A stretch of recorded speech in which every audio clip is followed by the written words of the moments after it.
ప్రకారం I'm very happy and glad that I'm a part of their wedding. Shravya and Sriteja. చాలా సంతోషంగా ఉంది వారి వివాహ వేడుకలో నేను కూడా ఒక భాగమైనందుకు. బికాస్ వాళ్ళ మెమరబుల్ ఈవెంట్లో ఎప్పుడైనా మనం కూడా ఒక భాగం అయితే నాకు చాలా బాగా అనిపిస్తూ ఉంటుంది. Because they'll think of us forever.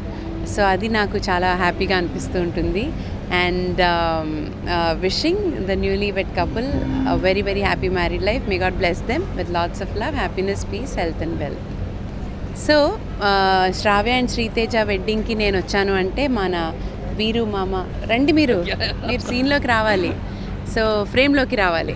So వీరు మామ, మీకు వీరు మామలా తెలుసు అండ్ ఈవెంట్స్ కూడా చేస్తారు.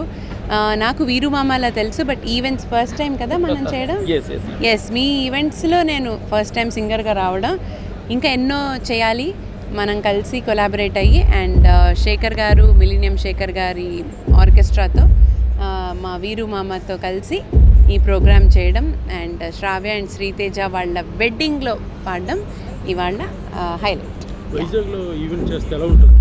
వైజాగ్లో ఈవెంట్ చేస్తే చాలా హ్యాపీగా ఉంటుంది. ఇప్పటికీ నాకు తెలిసి నేను ఒక 100 సార్లు వచ్చుంటాను వైజాగ్కి. ఈజీగా వచ్చుంటాను. సో అంత మంచి మెమరీస్ ఉన్నాయి నాకు వైజాగ్తో. అండ్ వైజాగ్లో సన్ రైజ్ కానివ్వండి, బీచ్ కానివ్వండి, అండ్ అక్కడ ఈ అందాలు, ఈ ప్రకృతి అందాలు అనేది ఫస్ట్ మేజర్ అట్రాక్షన్. అండ్ తర్వాత అలవాటు అయిపోయింది వైజాగ్లో అణువు అంచంచు అలా. శ్రావ్య అండ్ తేజాస్ వెడ్డింగ్ లో మరి ఈ రోజు అయితే కనుక గీతా మాధురి గారు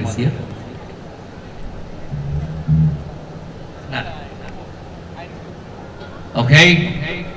సో గీత గారు, వైజాగ్ తో మీకున్న అనుబంధం చాలా ఎక్కువ కదా. మరి రీసెంట్ గా డిఎస్పీ షోలో కూడా మరి ఫుల్ రాక్ చేశారు అండ్ ఈ రోజు వైజాగ్ లో ఉన్నారు. అదే కదా అసలు. మొన్న ఇలా వచ్చాను, మళ్ళీ ఇవాళ వచ్చాను. మరి ఇదే వెన్యూ కూడా. ఇదే వెన్యూ.